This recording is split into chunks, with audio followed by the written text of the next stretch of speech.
A'udzubillahi minasyaitonirrajim. Bismillahirrahmanirrahim. Assalamualaikum warahmatullahi wabarakatuh. Kembali lagi di channel Sampul Hitam. Untuk cerita kali ini, Mas Sukir masih melanjutkan cerita yang sebelumnya yang berjudul Ratih, Fitnah dan Dendam.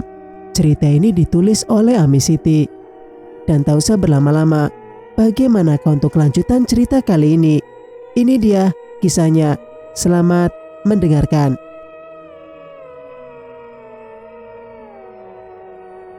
Singkat cerita, pulang dari sekolah seperti biasa aku ke rumah Bu Ipa untuk menggosok baju. Pekerjaan yang sudah aku geluti selama beberapa bulan ini. Capek, sudah pasti. Tapi ada imbalan dari setiap rasa capek yang kuterima. Setiap bulan Bu Ipa memberiku upah 200.000 sebagai balas jasaku menyetrika pakaiannya selama sebulan. Bagi orang lain, 200.000 itu tidaklah banyak.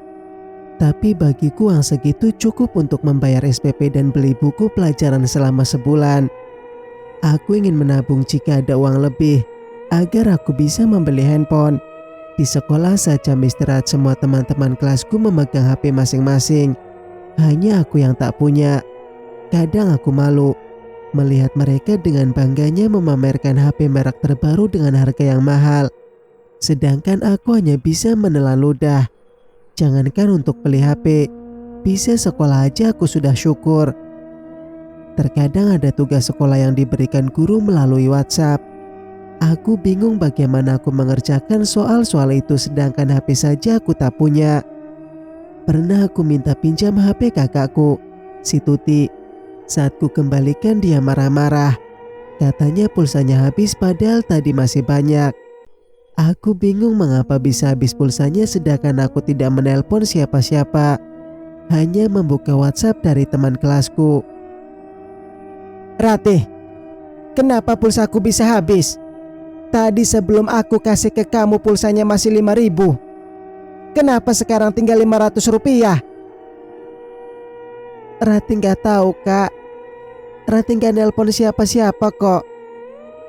Kamu jangan bohong. Beneran kak, Ratih cuma buka WA saja tadi. Jangan-jangan kamu nelpon si Rian itu ya, pacar kamu? Astagfirullah kak, Ratih gak pacaran. Dan Ratih juga gak nelpon siapa-siapa. Alah, bohong kamu. Ini buktinya pulsaku bisa habis begini. Ratih gak tahu kak. Besok-besok kamu gak usah pinjam HP aku lagi. Ngerti? Tapi kak, gak ada tapi-tapian. Gak usah kamu pegang HP aku lagi. Sedih, sudah pasti. Aku merasa tidak melakukan kesalahan. Tapi kakakku memarahiku sampai aku tidak diizinkan memegang HP-nya lagi. Aku hanya bisa menangis, sedih, sakit hati. Itulah temanku sehari-hari. Aku terkadang merasa kesal. Mengapa aku harus miskin seperti ini?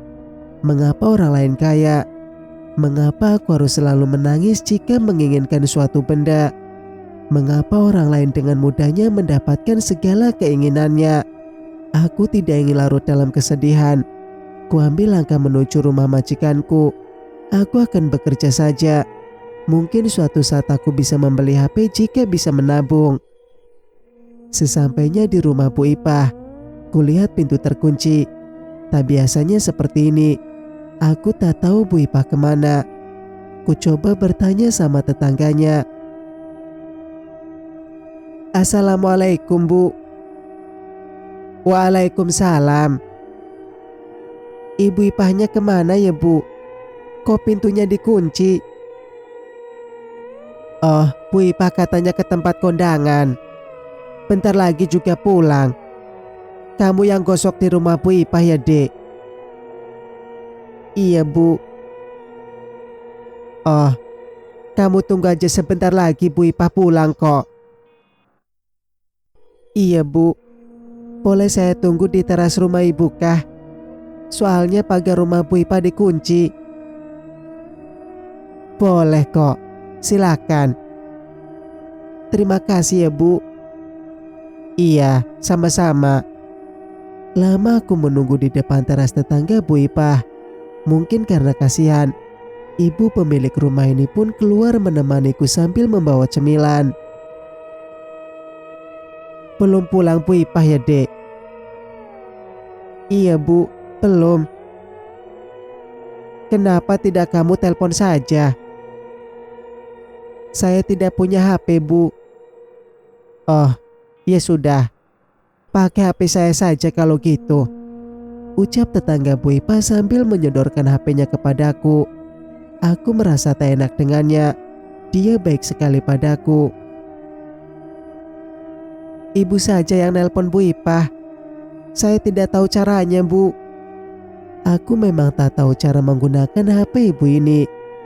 Dari kelihatannya saja HP-nya sangat canggih. Pakai layar sentuh. Beda dengan HP kakakku yang masih pakai tombol jadul. Ya sudah kalau begitu. Saya telepon saja ya. Iya Bu. Ibu ini pun menekan layar sentuh di gawainya. Tak berapa lama terdengarlah percakapan. Halo Bu Ipah. Ini saya Bu Dewi. Ini ada karyawan Bu Ipah mau menggosok tapi Bu Ipah nggak ada di rumah. Oh, iya ya. Aku tak tahu apa yang mereka bicarakan. Setelah selesai menelpon Bu Ipah, aku baru tahu bahwa ibu ini namanya Bu Dewi. Ibu Ipah masih di tempat kondangan. Mungkin sore dia pulang. Jadi saya pulang aja lah Bu ya. Tunggu dulu. Katanya sebentar lagi Bu Ipah pulang. Ini suaminya Bu Ipah sudah pulang kerja katanya. Kamu tunggu aja ya. Apa? Suaminya? Iya, suaminya Bu Ipah, Pak Rudi. Tapi saya nggak enak Bu kalau di rumah sama Pak Rudi. Loh, kenapa? Saya takut. Memangnya Pak Rudi kenapa, Dek? Gak ada apa-apa sih Bu. Cuma saya takut saja. Gak usah takut. Kalau ada apa-apa kamu panggil saya saja ya. Saya di rumah gak kemana-mana. Iya Bu. Sebenarnya aku takut sekali serumah hanya berdua dengan suaminya Bu Ipah. Aku takut bapak-bapak itu akan berbuat macam-macam. Beberapa hari yang lalu saja dia mencoba masuk ke ruang menggosok baju. Katanya mau nyari baju inilah, itulah. Aku merasa tidak aman jika ada bapak-bapak itu di rumah. Saat aku dan Bu Dewi sedang berbicara, tiba-tiba Pak Rudi pulang. Tuh Dek, Pak Rudi udah pulang. Sana katanya mau menggosok. Tapi Bu, saya takut. Sudah, kamu jangan takut. Kamu buka jendelanya lebar-lebar. Nanti kalau ada apa-apa kamu tinggal teriak saja ya. Iya Bu, baiklah. Atas saran Bu Dewi akhirnya aku mau ke rumah Bu Ipah untuk menggosok. Walaupun hatiku masih takut, aku akan melakukan sarannya. Membuka jendela lebar-lebar dan jika terjadi apa-apa aku akan teriak sekuatnya. Dengan rasa takut dan khawatir, aku menuju rumah Bu Ipah yang berada di depan rumah Bu Dewi. Bismillah. Aku berdoa dalam hati. Aku sudah berdiri di depan pintu rumah Bu Ipah. Kulihat Pak Rudi sedang memasukkan mobilnya ke dalam garasi. Aku menunggu di teras rumahnya sambil duduk di kursi kayu. Mau menggosok ya Dek? Ujar Pak Rudi. Iya Pak, Bu Ipahnya ada. Tanyaku pura-pura tidak tahu. Belum pulang. Katanya ke kondangan tadi. Aku hanya diam saja menunggunya membuka pintu. Masuk aja Dek. Sebentar lagi ibu pulang kok. Aku hanya manggut saja. Setelah Pak Rudi masuk ke kamarnya, aku langsung menuju ruangan biasa tempat aku menyetrika baju. Kubuka jendela lebar-lebar yang kebetulan menghadap ke rumah Bu Dewi. Pintu kamarku kunci dari dalam agar si bapak-bapak itu tidak bisa masuk ke tempat aku berada. Setelah semua beres, barulah aku memulai memasang setrika dan menggosok baju. Jam menunjukkan pukul 3 siang. Bu Ipa belum juga pulang. Aku mulai merasa tidak enak karena hanya aku dan suami Bu Ipa di rumah. Tiba-tiba pintu kamar tempatku menyetrika diketuk. "Iya, ada apa, Pak?" tanyaku masih berada di dalam kamar. Aku tak mau membuka pintu. Aku takut si bapak itu masuk dan terjadi hal yang tidak diinginkan. "Nanti baju saya dimasukkan ke kamar saja ya," ucap si bapak-bapak di luar ruangan. Aku mulai merasa curiga dengan si bapak ini. Belum pernah Bu Ipa menyuruhku masuk ke kamarnya, apalagi hanya untuk memasukkan pakaian yang sudah kusetrika. Pikiranku mulai kemana-mana. Rasa takut dan curiga mulai menghantui. "Kamu masih di situ kan?" "Iya Pak, masih." "Ya sudah, jangan lupa ya." "Insya Allah." Hanya itu yang mampu ku jawab. Aku tak mau berjanji akan masuk ke kamarnya seorang diri, apalagi saat istrinya tidak ada di rumah. Setelah mendengar jawabanku, suara si bapak itu pun menghilang. Mungkin dia sudah pergi ke kamarnya. Aku meneruskan menyetrika baju. Anehnya hari ini pakaian sedikit sekali beda seperti biasanya. Biasanya pasti banyak pakaian yang harus kusetrika, namun berbeda sekali dengan hari ini. Jam 3:15. Semua pakaian sudah kusetrika, namun Bu Ipa belum pulang juga. Aku membuka pintu kamar tempatku menyetrika. Di ruang TV yang bersebelahan dengan kamar tempatku menyetrika, kulihat Pak Rudi sedang menonton TV. Aku berencana akan segera pulang, namun saat aku melewati si bapak, dia langsung memanggilku. "Dek Ratih," panggilnya. Aku langsung menoleh. "Sudah selesai nyetrikanya?" "Sudah Pak." "Loh, kok nggak diantar baju saya?" "Anu Pak, saya lupa," ucapku berpura-pura. "Ya sudah, sebelum kamu pulang masukkan dulu baju saya ke kamar." I, i, iya Pak." Dengan berat hati, aku pun kembali ke ruangan tadi dan mengambil pakaian yang sudah kusetrika. Aku berjalan sambil mengangkat pakaian yang sudah kusetrika. "Ini Pak, di mana saya letakkan?" "Di atas meja rias saja." Aku pun berjalan cepat-cepat menuju kamarnya dan meletakkan pakaian di atas meja rias. Buru-buru aku mau keluar, namun tiba-tiba Pak Rudi sudah berada di depan pintu kamar. "Dek Ratih, jangan pulang dulu ya. Bapak minta tolong sesuatu boleh?" ucap si bapak-bapak tua itu dengan tatapan yang aneh. "Minta tolong apa Pak?" tanyaku dengan nada cemas. "Bapak masuk angin. Boleh minta tolong kamu kerokin sebentar saja. Nanti Bapak kasih uang jajan lebih," ucap si bapak dengan suara dilembut-lembutkan.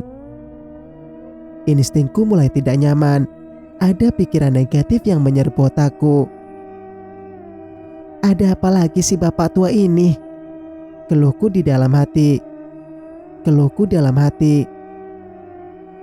"Maaf Pak, saya buru-buru ada tugas sekolah yang belum saya kerjakan." Aku berusaha mengelak dari rayuan mautnya. Kemudian dia mengambil sesuatu di dalam saku celananya. "Ini buat kamu, ambil saja." Ia menyerahkan uang selembar 100.000 ke tanganku. "Tidak usah Pak, saya tidak mau." "Loh, kamu kan kerja perlu uang. Ini saya kasih kok nggak mau." "Maaf Pak, saya harus pulang." "Nanti saja, kamu kerokin saya dulu," bujuknya sambil menarik tanganku ke kamarnya.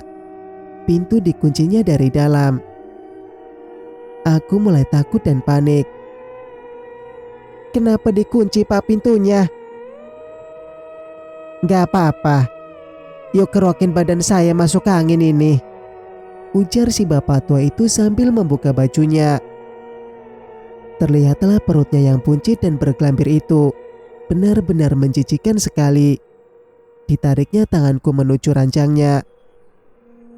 Pak, saya tidak mau, bentakku sambil berusaha melepaskan genggaman tangannya. Sudah, jangan ngelawan. Kamu turutin saja perintah saya, bentaknya.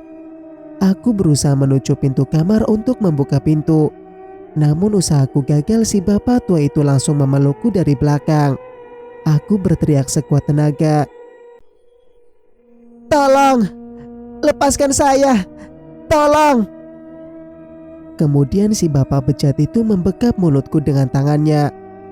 Aku melawan sekuat tenaga dan meronta-ronta agar bisa lepas dari laki-laki bejat ini.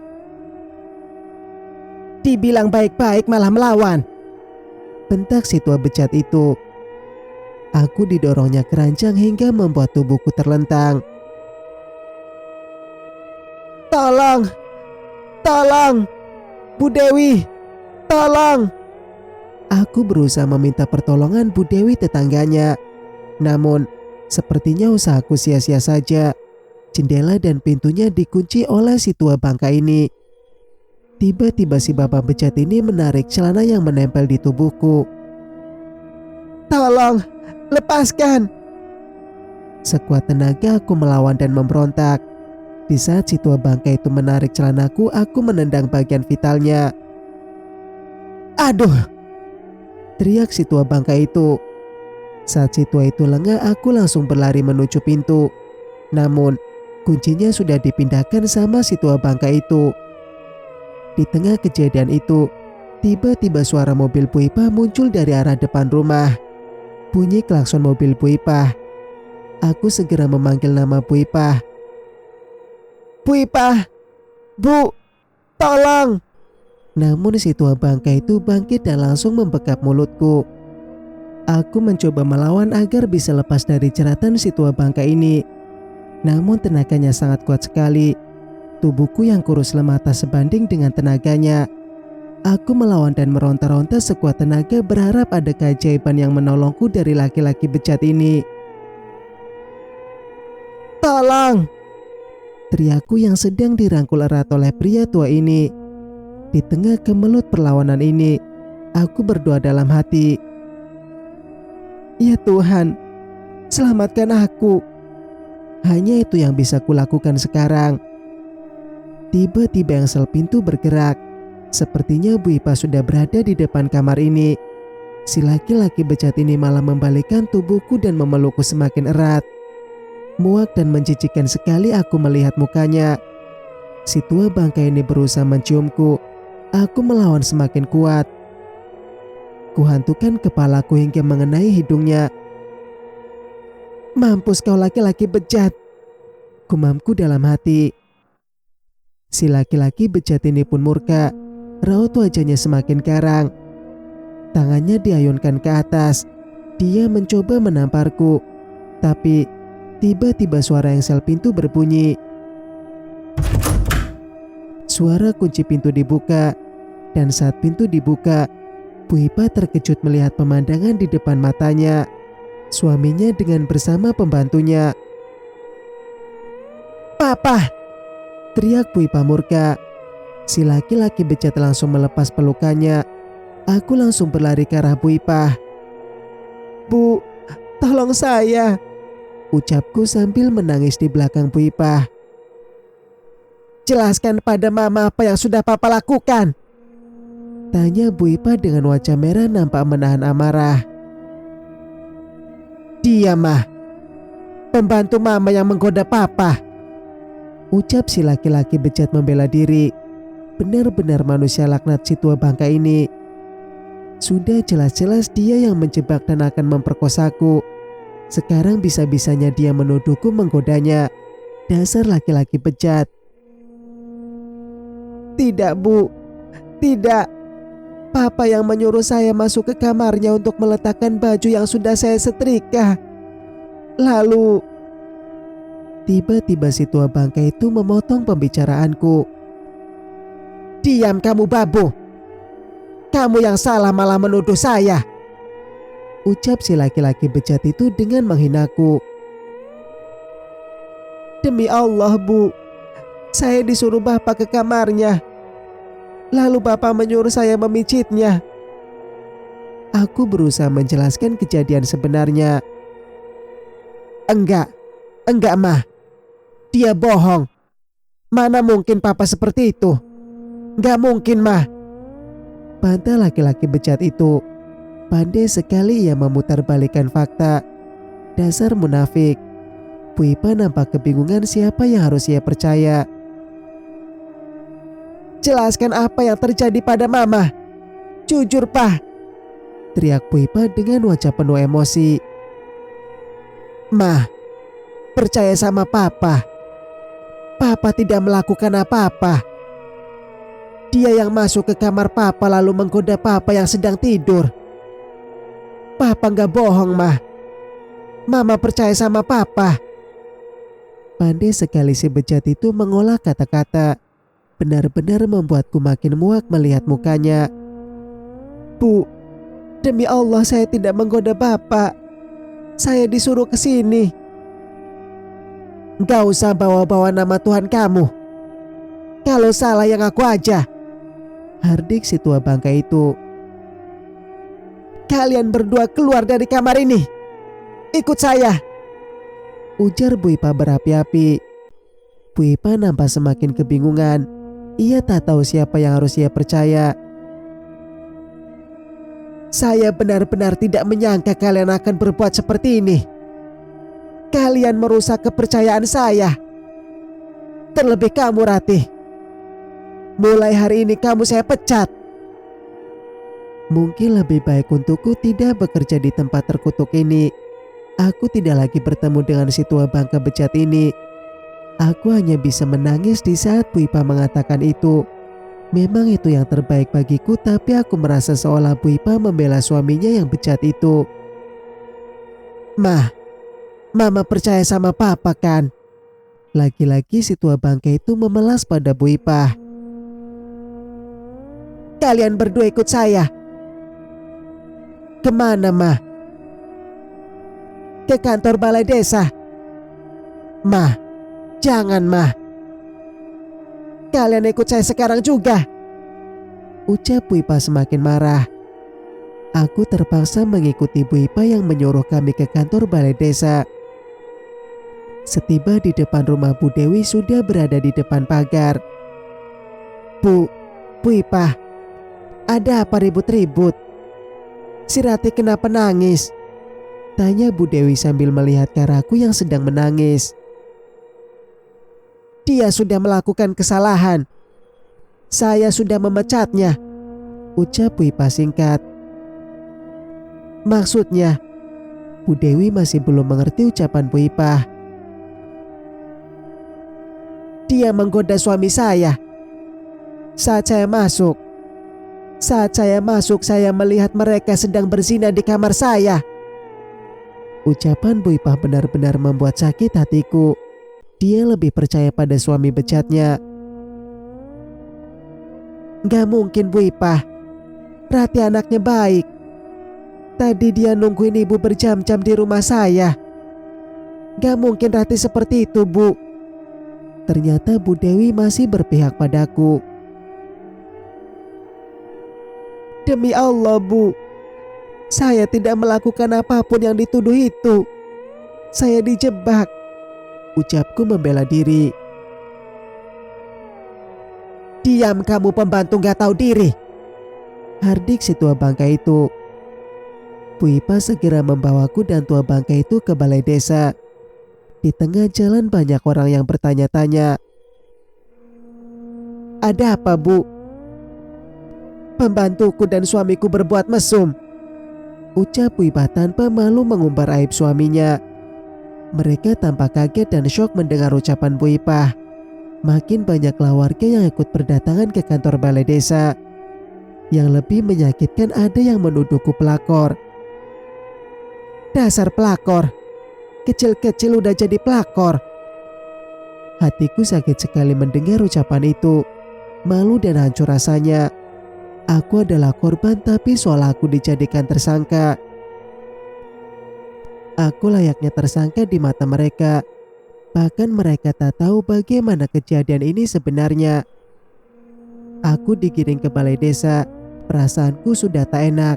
Entah apa yang akan menimpaku. Aku sangat kecewa, terutama pada Bu Ipah mantan majikanku.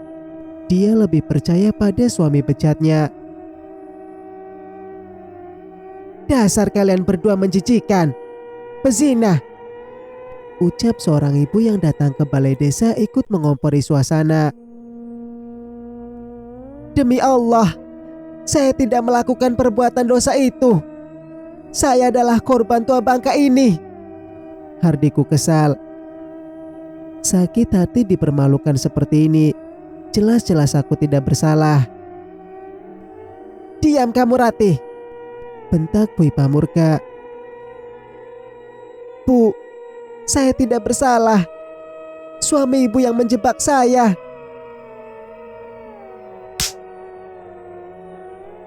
Sebuah tamparan mendarat di pipiku. Tak kusangka majikan yang selama ini kuhormati menginjak-injak harga diriku di depan banyak orang. Perih akibat bekas tamparan di wajahku. Lebih parah lagi hatiku. Api kebencian sudah dipercikan dalam jiwaku. Dendam kian membara dalam dadaku. Tunggu saja pembalasanku. Kamu jangan banyak bacot, babu. Udah salah diam saja. Dasar babu, bentak Bu Ipah yang membuat hatiku makin panas. Sakit, malu, dan kecewa bercampur jadi satu. Ada senyum yang tersirat dari wajah si tua bangka. Seolah dia puas telah membuatku tersiksa dan dipermalukan begini. Ada api kebencian yang berkobar-kobar dalam dadaku. Api kemarahan dan api dendam yang telah kalian bangun. Aku takkan pernah lupakan hari ini. Nama kalian berdua telah tertanam dalam dada. Sebagai orang pertama yang akan mendapatkan balasan dari rasa sakit hati dan dendamku. Aku akan membalas kalian berdua suami istri laknat. Air mataku lirih tak dapat kubendung. Ditambah hinaan dan makian orang-orang tak bermoral dan berotak. Coba mereka pikir, apakah mereka melihat dengan mata kepalanya sendiri kalau aku berzina? Atau mereka punya bukti kalau aku telah berbuat mesum? Dasar manusia-manusia laknat tukang fitnah. Aku bersumpah, suatu saat akan membalas sakit hatiku. Di tengah tangisanku yang kian meradang, tiba-tiba kulihat emak datang memanggil-manggil namaku. Ratih. Emak memelukku sambil menangis. Mak, Ratih gak salah, Mak. Ratih korban laki-laki bejat itu, Mak. Ratih hampir saja dinodai, Mak. Isaku makin kuat dalam pelukan emak. Emak percaya pada Ratih. Ratih gak mungkin berbuat begitu. Emak memelukku sambil menangis. Mak, tolong Ratih. Ratih gak mau di sini. Ratih malu dihina dan difitnah terus. Emak makin kuat memelukku dan menangis sekuat-kuatnya. Hei Mak Ratih, ajarkan anakmu itu jangan suka menggoda suami orang. Bentak Bu Ipah membuat emak murka. Seharusnya Anda malu menuduh anak sekecil ini menggoda suami Anda. Justru suami Anda lah yang mau menodai anak saya. Apa Anda punya bukti kalau anak saya yang bersalah? Ucapan emak membuat Bu Ipah terdiam. Lama Bu Ipah terdiam, bingung tak tahu menjawab apa, karena dia tak memiliki bukti apapun. Kalau memang Anda punya bukti, sini saya mau lihat. Emak makin sukses membuat Bu Ipah terdiam. Suami saya buktinya. Dia yang bilang kalau anakmu yang menggoda suami saya. ucap Bu Ipa dengan angkuh. Bisa saja kan dia berbohong, bantah Mata Kala sangar. Apa maksud kamu suami saya berbohong? Saya lihat dengan mata kepala saya sendiri. Mereka sedang berpelukan di kamar saya, ujar Bu Ipa semakin memojokkanku. Sudah, jangan ribut. Suara Pak Kades membuat semua terdiam. Coba Pak Rudi dan Rati kesini duduk menghadap saya, ujar Pak Kades memerintah. Aku hanya menurut saja perkataan Pak Kades. Ku duduk di kursi yang telah disediakan. Coba Pak Rudi jelaskan bagaimana kronologi kejadiannya, tanya Pak Kades bertubi-tubi. Begini Pak, saya sedang di kamar lagi tidur. Tiba-tiba pintu kamar saya diketuk. Lalu saya membuka, tahu-tahu si Rati katanya mau taruh baju yang sudah disetrika. Terus dia masuk ke kamar saya dan dia merayu saya. Bohong, sergaku. Dia berbohong Pak Kades. Jelas-jelas dia yang menyuruh saya ke kamarnya untuk menaruh baju yang sudah saya setrika. Lalu dia meminta dipijit sama saya, cecarku penuh emosi. Tidak Pak, itu tidak benar, si tua bangka membela diri. Coba jangan saling tuduh, jelaskan satu-satu, ujar Pak Kades meminta penjelasan. Pak, demi Allah, saya tidak melakukan apa yang dituduhkan itu Pak, ucapku mengatakan yang sebenarnya. Jangan bawa-bawa nama Tuhan deh, udah salah bukannya ngaku, ucap si tua bangka menyudutkanku. Pak Kades, saya tidak melakukan apa yang dituduhkan itu Pak. Saya bersumpah tidak melakukannya. Saya dijebak oleh laki-laki bejat ini, ucapku kesal. Siapa yang kamu bilang bejat, hah? Bentak si tua bangka. Pak Rudi, tahan emosi Anda, hardik Pak Kades. Jika Pak Rudi tidak bisa diajak kompromi, maka kami akan mengambil tindakan. Hukum adat yang sudah berlaku, ujar Pak Kades menimpali. Sudah Pak Kades, siram saja pakai air got, biar kapok mereka, seru seorang bapak yang tak kulihat wajahnya. Saya belum bisa mengambil keputusan kalau kalian saling menyalahkan. Apakah kalian saya nikahkan saja? Ucap Pak Kades membuat aku tersentak. Demi Allah Pak, saya tidak mau Pak. Lebih baik saya mati daripada harus menikah dengan laki-laki bejat ini, bentakku marah dan emosi. Heh, jaga bicara kamu ya. Dari tadi kamu ngatain saya bejat, si tua bangka tak kalah marah. Sebutan apa lagi yang pantas buat Anda, pria mesum? Aku semakin geram dan kesal padanya. Ingin sekali aku mencakar wajah jeleknya itu. Si tua bangka hendak melayangkan tangan ke arahku. Dia hendak menamparku. Lalu Pak Kades dengan sigap menahannya. Pak Rudi, jaga sikap Anda. Apa Anda mau saya laporkan ke polisi? Dan kena pasal berlapis dan Anda akan mendekam di penjara, bentak Pak Kades tak kalah mengancam. Tidak Pak, saya nggak sengaja. Si tua bangka itu melunak setelah mendengar ancaman Pak Kades. Aku hanya menunduk sambil menangis. Mengapa orang-orang di sini tak mau percaya pada ucapanku? Dalam hatiku begitu sakit, sedih, malu dan juga kecewa. Aku ini adalah korban si tua jahat itu. Kenapa mereka malah menuduh dan memfitnahku seakan aku adalah pelaku? Bersambung, nantikan kelanjutan ceritanya di video berikutnya. Mang Sukir pamit. Wassalamualaikum warahmatullahi wabarakatuh.